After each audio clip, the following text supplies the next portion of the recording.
Bonjour chers internautes qui nous suivez sur e-Tourisme TV, la chaîne de l'information touristique. Bienvenue dans votre émission Parlons Tourisme. Aujourd'hui, on va parler de tourisme solidaire. Le tourisme solidaire, comme vous le savez, a beaucoup d'avantages. Mais parmi tous ces avantages, moi j'ai choisi aujourd'hui de parler sur les retombées que ce tourisme solidaire génère au niveau local. Donc pour cela, j'ai invité une dame qui œuvre beaucoup pour le développement de sa localité. Bonjour Aïssata. Bonjour Laï, bonjour chers internautes e-Tourisme TV. Donc bienvenue dans l'émission Parlons Tourisme. Merci beaucoup Laï. Ok, donc Aïssata, vous êtes venue avec une amie, une partenaire qui vous accompagne dans toutes vos activités et qui s'appelle Laetitia. Bonjour Laetitia. Bonjour. Laetitia, bienvenue au Sénégal d'abord. Merci. Et bienvenue dans l'émission Parlons Tourisme. Avec plaisir. Chers internautes, dans ce numéro, on va parler d'une association qui s'appelle Calebasse du Cœur. Et une association qui a été créée par une dame qui est là à côté de moi, Madame Aïssata Pierre, qui va nous parler un peu de son association. Aïssata, parlez-nous un peu de votre association Calebasse du Cœur. Pourquoi Calebasse et Calebasse du Cœur? C'est quoi ça? Merci beaucoup Laï, merci pour l'invitation. Et merci à e-TV, Tourisme TV. Voilà, l'ASBL Calebasse du Cœur, c'est une association qui a été créée en 2019 au Sénégal et en 2021 en Belgique. Et depuis 2019, on fait des activités, je peux dire, partout dans la commune de Malicounda. Et on a touché une partie de la commune de Fatick aussi.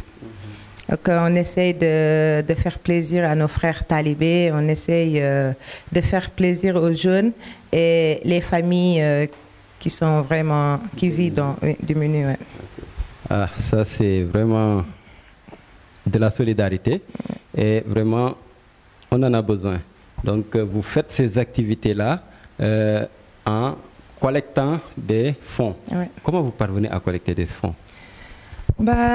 On fait des préparations, comme je suis ici avec ma chef, Laetitia Guettas, qui est ma chef de cuisine. À chaque fois qu'on organise, c'est elle qui organise tout ce qui est préparation, la cuisine et tout. C'est elle qui fait les commandes, c'est elle qui fait tout au fait. Nous, on est là que pour l'aider. C'est pour l'association, mais on est là pour l'aider à cuisiner et tout. Donc voilà ce qu'on fait. Ça nous arrive aussi des fois de recevoir des dons, parce qu'à partir de 40 €, tous les dons sont déductibles aux impôts, donc voilà, au niveau de la Belgique. On va revenir sur ça, mais entre-temps, Laetitia, vous êtes membre de l'association Calebasse du Cœur. Ouais. Comment vous avez intégré cette association-là? Eh bien, au début, Aïssa m'en a parlé. Tout de suite, j'ai adhéré. Je l'ai aidé dans ses projets, que ce soit pour financer une salle de classe, des matelas. Donc, on a fait des repas et tout ça parce que c'est quelque chose qui me tenait vraiment à cœur. J'étais vraiment touchée par ça. Et là, quand elle m'a parlé de la case de santé, actuellement, c'est le projet 2024, j'ai dit celui-là, je vais jusqu'au bout. Tu ne vas pas rater. Je ne vais pas le rater, je vais vraiment, parce qu'avant je le vivais vraiment à travers elle. C'est elle qui me disait, voilà, on a eu autant d'argent, on a pu faire ci, on a pu faire ça. Et j'ai dit non, il n'y a pas, il faut que je fasse un projet, mais vraiment jusqu'au bout. Et celui-là, j'ai dit, allez, j'y vais, je fonce. Et j'ai dit, et je vais avec toi là-bas, et on lance le truc.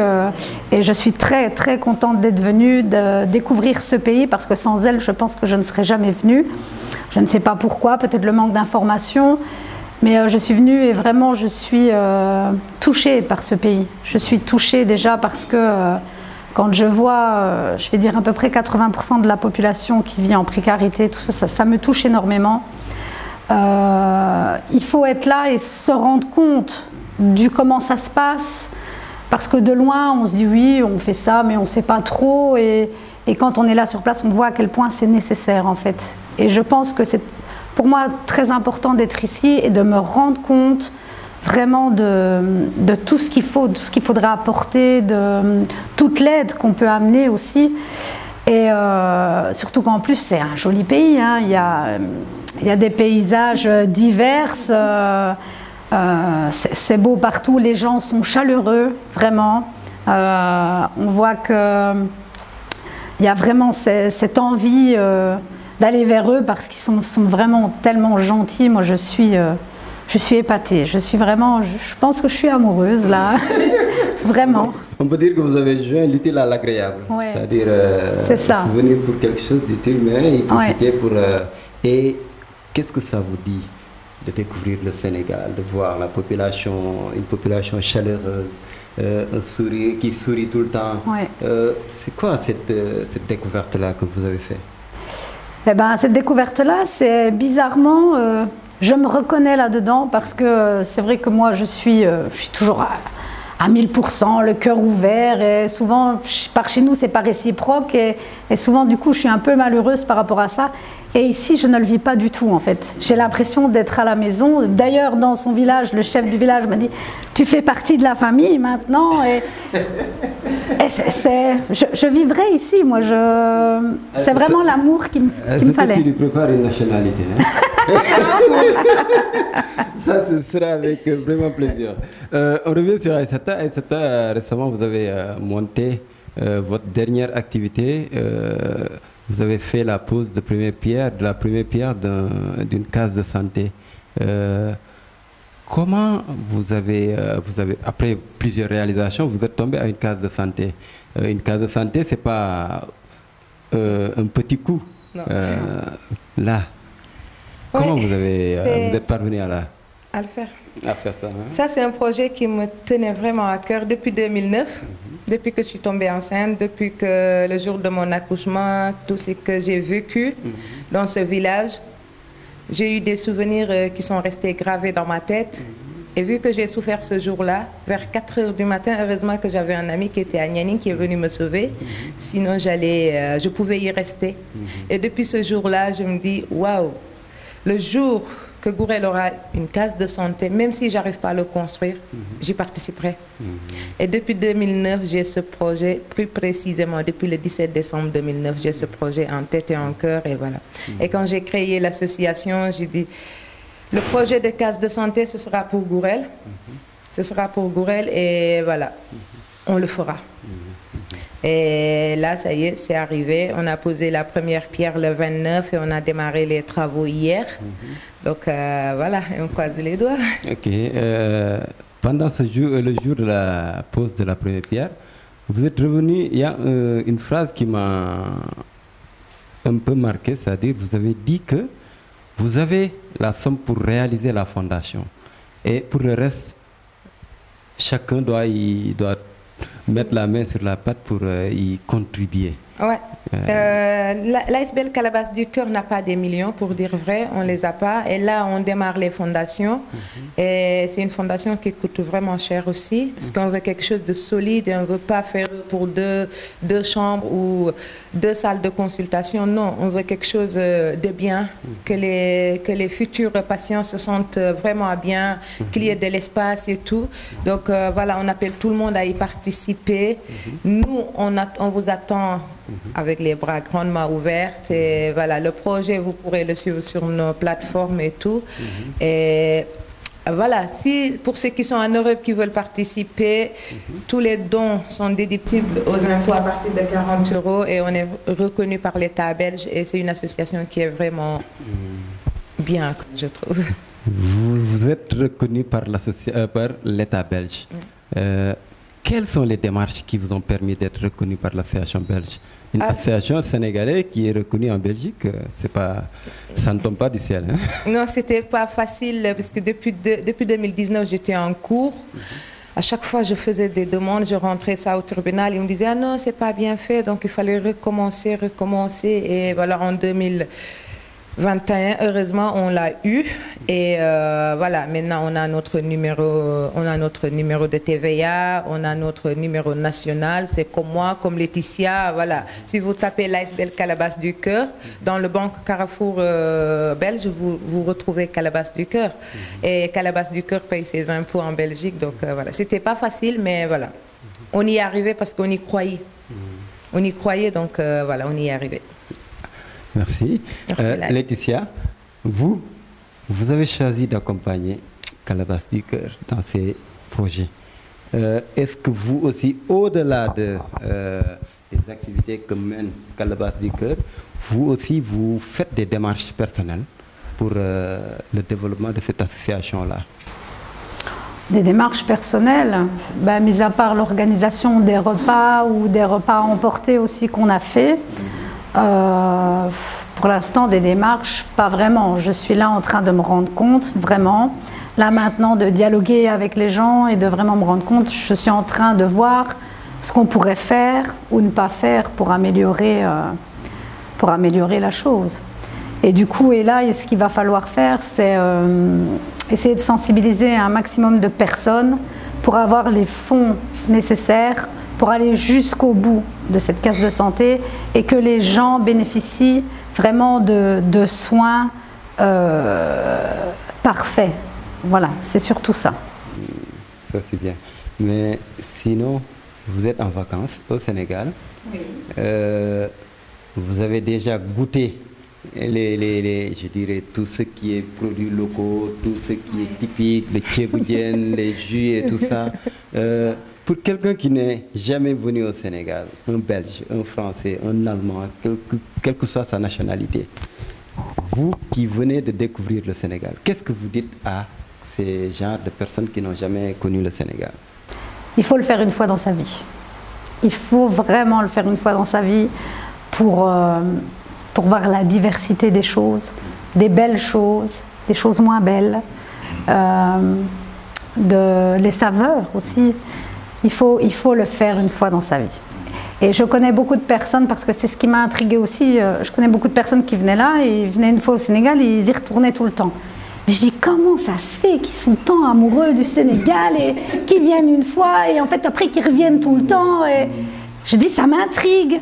Et je suis venue et j'ai compris. Tu as compris là. Et il faut venir pour le comprendre. Ah, ça c'est vrai. Voilà. Donc on dit qu'au Sénégal, on y vient. Peut-être la première fois, on vient pour juste par curiosité. Voilà. Mais après, on y revient par amour. Voilà, c'est ça. Mais c'est vraiment ça. Donc là, vous êtes tombée amoureuse. Oui, parce que tout le monde est vraiment gentil, attentionné. C'est...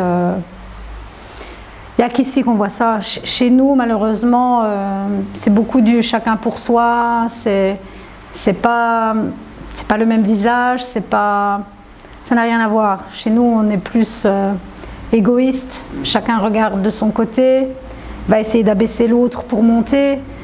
Ce qui est vraiment dommage. Et en fait, qu'ici, c'est pas ça du tout. C'est au contraire, ton voisin va se mettre pour que toi, tu puisses monter. C'est magnifique. Il faut vraiment le vivre pour comprendre. Et c'est pour ça que je me retrouve ici, parce que moi j'ai cette mentalité-là et que je me sens bien, je resterai bien d'ailleurs. Mais il faut que je retourne travailler.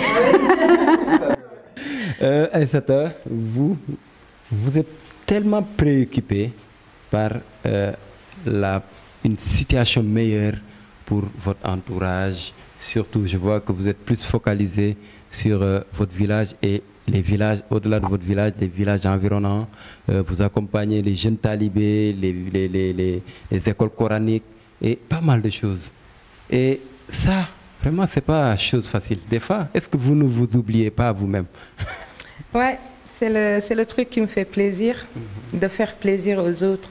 Je suis une personne comme ça, je suis une personne un peu sensible et voilà. Et vu que j'ai vécu la souffrance et je sais c'est quoi avoir faim et ne pas avoir de quoi manger et tout ça, je l'ai vécu. C'est pour ça que quand j'ai eu l'occasion de pouvoir aider, j'aide. J'aide les gens sans compter, sans même penser à moi, sans penser à demain. Je ne garde rien pour demain, voilà. J'ai ça aujourd'hui, il y a quelqu'un qui a besoin, je lui donne. Je suis comme ça. Mais ça... Je sais pas, peut-être c'est Dieu qui le décide pour moi ou voilà, ou parce que j'ai vécu des moments un peu durs que c'est resté, quoi. Que c'est resté, que j'aime bien partager tout ce que j'ai. Ça me fait plaisir. C'est pas chose qu'on voit tout le temps. Donc des genres de situations comme ça, est-ce que un message à ceux qui, soit je dirais les Sénégalais qui viennent, qui quittent leur pays pour aller à l'étranger. Et souvent, il y en a qui ne pensent même pas à ce que leur pays a fait pour eux. Donc, quand ton pays fait quelque chose pour toi, toi, tu dois faire quelque chose pour ton pays. Ça, vous êtes un exemplaire. Et qu'est-ce que vous dites à ces personnes qui ont à peu près la même situation que vous? Bah, j'invite tous mes compatriotes sénégalais et sénégalaises qui sont dans le diaspora de ne pas oublier d'où ils viennent. On vient tous du Sénégal, on vient tous des villages ou des villes. Et si on peut apporter quelque chose, ça fait toujours plaisir. Il ne faut pas oublier qu'on vient d'ici. Que moi, par exemple, Gourel m'a tout donné. Je ne suis pas née à Gourel, mais j'ai grandi à Gourel. Je me levais tous les matins pour aller à l'école. Je revenais tous les jours à Gourel. J'ai vécu des moments inoubliables à Gourel. Donc aujourd'hui, c'est à moi de... Je me sens redevable envers Gourel. Ça, c'est moi, je me dis que voilà, Gourel m'a donné ça, je dois rendre la monnaie à Gourel. Et pour rendre la monnaie, voilà, pourquoi pas une case de santé, quoi. Tout ce qu'on a fait dans le passé, moi, c'est oublié. Pour l'instant, focus pour cette case de santé-là. La relation entre vous et les autorités, parce que quoi que vous... n'importe quelle idée que vous avez, toute idée, toute action que vous voulez mener, et que vous ne soyez pas accompagné par les autorités locales, ça risque de tomber dans l'eau. Donc, quelles sont vos relations avec les autorités locales? Là, c'est un peu compliqué, parce que si je vous dis, depuis le 15 octobre, je suis en cours avec ce projet, que j'ai tout fait, j'ai remué ciel et terre pour avoir un bout de papier que j'ai toujours pas eu. Vous n'allez pas me croire. Une semaine, même pas 3 jours avant de prendre l'avion, j'avais pas encore l'autorisation de la pose de la première pierre. Je téléphonais au maire, Maguette Sène, jusqu'à 23 heures. Je peux même dire que je l'harcelais au téléphone. Le sous-préfet, son adjoint, j'arrêtais pas de téléphoner tous les jours. Le chef district sanitaire ici, monsieur Jean Malmort, j'arrêtais pas de l'appeler, j'ai envoyé des invitations partout, mais j'avais pas de réponse. Et j'étais tellement stressée pour ça, j'ai dit, mais c'est quoi le problème? Pourquoi depuis 15 octobre, je suis en cours avec ça et rien n'avance? Et nous, on arrivait le samedi, on quittait la Belgique le samedi et on devait poser la pierre le lundi. Dites-vous que j'ai eu la confirmation le dimanche. Dimanche. Et j'ai été même à la gendarmerie dimanche. J'ai été voir le commandant et tout, et j'étais avec Laetitia, on a été chez le maire à Mbaling. Pour vous dire que c'est pas facile, et comme dit l'adjoint du sous-préfet, c'est bien ce que vous faites, Aïssatou, on vous félicite, on vous encourage, on est là pour vous. Mais il y a eu un manque de communication. Donc la prochaine fois, vraiment, je pense qu'on ne va pas vivre ça encore une deuxième fois. Mais ce manque de communication, c'est à votre niveau ou au niveau des autorités qui devaient partager cette idée-là? Voilà, c'est parce que moi j'ai fait des invitations que j'ai données à mon neveu Adama, qui a été les déposer à la commune de Malicounda, qui a déposé chez le chef district sanitaire, chez le chef de poste de Nianing, chez le chef du village, chez le conseiller Abdou et tout. Et voilà. Maintenant, le maire, moi, quand j'ai envoyé chez le sous-préfet, ils m'ont fait une accusée de réception. Mais ils n'ont pas eu l'invitation par le maire. Donc, il fallait que le maire les invite, il fallait que le maire invite la gendarmerie, et ci et ça, voilà. Il y a des protocoles à suivre, je comprends. Et voilà, si c'est la loi, c'est la loi. Maintenant... J'en ai souffert, mais je dis maintenant Dieu merci parce que tout est fait. On a posé la première pierre et le maire était là. Et voilà, il a fait un discours extraordinaire et j'espère qu'il viendra soutenir ce projet, soutenir Gourel. Parce que ce n'est pas un projet de Aïssatou ou de Laetitia ou de Calaba, c'est un projet de tout le monde. Et normalement, c'est à la commune de faire une case de santé. Nous, on est là, c'est pour les accompagner. Donc voilà. Et j'espère qu'ils seront là pour très vite. Est-ce qu'ils vont mettre la main dans la poche pour... Surtout ça. Donc voilà, on attend le chèque. Ok. Laetitia, là, on va vous laisser dire votre dernier mot avant la fin de cette émission. Le Sénégal, qu'est-ce que ça vous dit? Vous êtes là, vous allez bientôt me ressembler. Mais oui, avant de partir, je suis comme ça, je l'ai dit. Non, je pense qu'il va falloir que vous mettez un peu de cirage. Il va falloir que je revienne. D'accord. Donc, votre dernier mot pour le Sénégal, pour les projets, et vraiment à quand votre retour au Sénégal après? Alors, quand, je ne sais pas, parce que bon, pour venir ici, j'ai laissé quand même ma famille et ma famille est très très importante pour moi. Mais je reviendrai, je vais suivre l'évolution et le jour de l'inauguration, il faudra couper ce ruban, je serai là. Inch'Allah. Je serai là. Un plaisir vraiment de vous recevoir sur notre plateau e-Tourisme TV. Merci, c'est gentil. Aïssata, un dernier mot avant la fin de cette émission?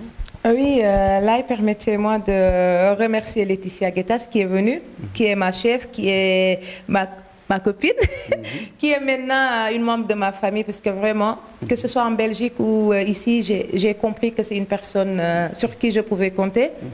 La vie n'est pas facile pour moi en Belgique, mais elle est toujours là. Elle ne m'a jamais abandonnée. Elle a toujours été présente. Quels que soient les moments, quelles que soient les difficultés, elle est là. Que je sois malade ou que je sois triste, elle est toujours là pour moi. Donc moi, c'est aujourd'hui, devant vous, devant tout le monde, je dis merci à Laetitia. Et merci aussi d'avoir dépensé des millions pour venir au Sénégal, parce que les billets d'avion, vous savez que ce n'est pas donné. Et elle a pris son temps, elle a laissé sa famille, elle m'a suivi jusqu'ici et c'était la première fois qu'elle venait au Sénégal. Je ne sais même pas quoi dire tellement que je suis contente. Et voilà, merci ma poule. Merci à l'école où on travaille, à l'Athénée Royal Nestor Router, qui ont vraiment beaucoup fait pour l'ASBL Calebasse du Cœur. Par Laetitia, ils avaient organisé un bol de riz. Ils ont récolté des fonds. Ils ont récolté plus de 900 € pour l'ASBL Calebasse du Cœur. Tout le monde a participé par le bien de Laetitia et de Laurie Gulin, qui est vraiment aussi une prof à l'école, qui est déjà venue au Sénégal avec une autre association. Donc voilà, et notre préfet. Voilà, je remercie tous mes collègues de cuisine, de l'entretien, les ouvriers, je remercie tout le monde, les étudiants, parce que tout le monde a participé. Mais ma famille, les Sénégalaises qui sont là-bas, des Nyaningwa, et voilà. L'association des ressortissants de Nianing et les Sénégalaises de la Gaume. Je remercie tout le monde, tous les gens qui ont participé de près ou de loin, sans oublier le Jean-Jo, notre boucher, notre sponsor, je peux dire.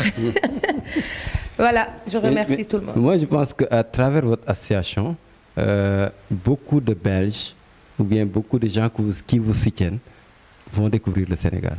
Ouais, ils sont en tout cas les bienvenus. S'ils veulent me suivre au Sénégal, vous êtes les bienvenus. En tout cas, Laetitia n'a pas regretté. Hein? Mais avec les reportages photos qu'on fait, du coup, maintenant, on en a plusieurs qui nous ont dit qu'ils voulaient venir. Donc ça porte ses fruits quand même. Ça fait la promotion de la destination Sénégal. Merci encore Laetitia et merci encore Aïssata. Merci. Chers internautes qui nous suivent sur e-Tourisme TV, la chaîne de l'information touristique, c'était tout pour votre émission Parlons Tourisme. Nous vous donnons rendez-vous très bientôt.